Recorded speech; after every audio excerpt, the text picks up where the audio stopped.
जय श्री बाकी बिहारी लाल की। एक राजा ने भगवान कृष्ण का एक मंदिर बनवाया और पूजा के लिए एक पुजारी को लगा दिया। पुजारी बिहारी जी की सेवा करने लगे। भगवान की पूजा अर्चना और सेवा टहल करते पुजारी की उम्र बीत गई। राजा रोज एक फूलों की माला सेवक के हाथ से भेजा करता था। पुजारी वह माला बिहारी जी को पहना देते थे। जब राजा दर्शन करने आता तो पुजारी वह माला बिहारी जी के गले से उतारकर राजा को पहना देते थे। यह रोज का नियम था। एक दिन राजा किसी वजह से मंदिर नहीं जा सका। उसने एक सेवक से कहा, माला लेकर मंदिर जाओ, पुजारी से कहना आज मैं नहीं आ पाऊंगा। सेवक ने जाकर माला पुजारी जी को दे दी और बता दिया कि आज महाराज का इंतजार मत करें। सेवक वापस आ गया।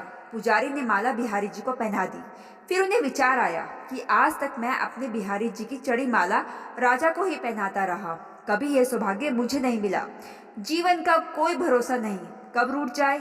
आज मेरे प्रभु ने मुझ पर बड़ी कृपा की है। राजा आज आएंगे नहीं तो क्यों ना माला मैं पहन लूं। यह सोचकर पुजारी जी ने बिहारी जी के गले से माला उतारकर स्वयं पहन ली।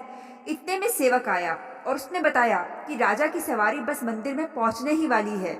यह सुनकर पुजारी कांप गए। उन्होंने सोचा, अगर राजा ने माला मेरे गले में देख ली तो मुझ पर क्रोधित होंगे। इस भय से उन्होंने अपने गले से माला उतारकर बिहारी जी को फिर से पहना दी। जैसे ही राजा दर्शन को आया तो पुजारी ने नियम अनुसार फिर से वह माला उतारकर राजा के गले में पहना दी। माला पहना रहे थे तभी राजा को माला में एक सफेद बाल दिखा। राजा को सारा मांजरा समझ आ गया कि पुजारी ने माला स्वयं पहन ली थी और फिर निकालकर वापस डाल दी होगी। पुजारी ऐसा छल करता है, यह सोचकर राजा को बहुत गुस्सा आया। उसने पुजारी जी से पूछा, पुजारी जी यह सफेद बाल किसका है। पुजारी को लगा कि अगर सच बोलता हूँ तो राजा दंड दे देंगे, इसलिए जान छुड़ाने के लिए पुजारी जी ने कहा, महाराज यह सफेद बाल तो बिहारी जी का है। अब तो राजा गुस्सा से आग बबूला हो गया। ये पुजारी झूठ पर झूठ बोले जा रहा है। भला बिहारी जी के बाल भी कभी सफेद होते हैं। राजा ने कहा, पुजारी अगर यह सफेद बाल बिहारी जी का है तो सुबह श्रृंगार के समय मैं आऊंगा और देखूंगा कि बिहारी जी के बाल सफेद हैं या काले। अगर बिहारी जी के बाल काले निकले तो आपको फांसी हो जाएगी। राजा हुक्म सुनाकर चला गया। अब पुजारी जी रोकर बिहारी जी से विनती करने लगे, प्रभु मैं जानता हूँ आपके सम्मुख मैंने झूठ बोलने का अपराध किया। अपने गले में डाली माला पुण्य आपको पहना दी। आपकी सेवा करते करते वृद्ध हो गया। यह लालसा ही रही कि कभी आपकी चढ़ी माला पहनने का सौभाग्य मिले। इसी लोभ में यह सारा अपराध हुआ है। मेरे ठाकुर जी पहली बार यह लोभ हुआ और ऐसी विपत्ति आ पड़ी। मेरे नाथ अब नहीं होगा ऐसा अपराध, अब आप ही बचाइएगा, नहीं तो कल सुबह मुझे फांसी पर चढ़ा दिया जाएगा।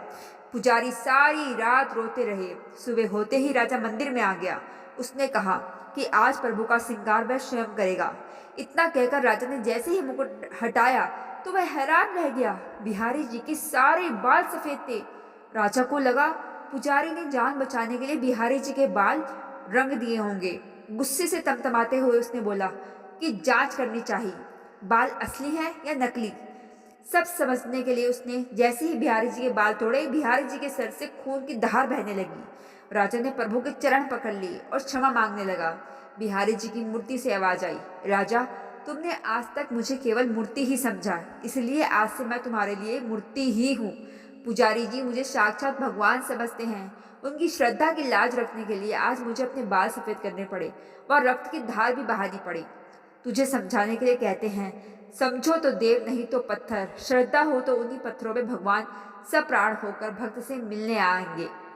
तो बोलो श्री बाके बिहारी लाल की जय। तो दोस्तों ऐसे हैं हमारे बिहारी जी, जो अपने भक्तों के लिए, अपने भक्तों की रक्षा के लिए स्वयं चले आते हैं। तो दोस्तों कैसी लगी आपको ये सच्ची घटना? क्या आपको पहले भी ये घटना पता थी? अगर पता थी तो मुझे कमेंट में ज़रूर से ज़रूर बताइएगा और इस कहानी को ज़्यादा से ज़्यादा बाकी बिहारी जी के भक्तों में शेयर करना बिल्कुल मत भूलिएगा। राधे राधे।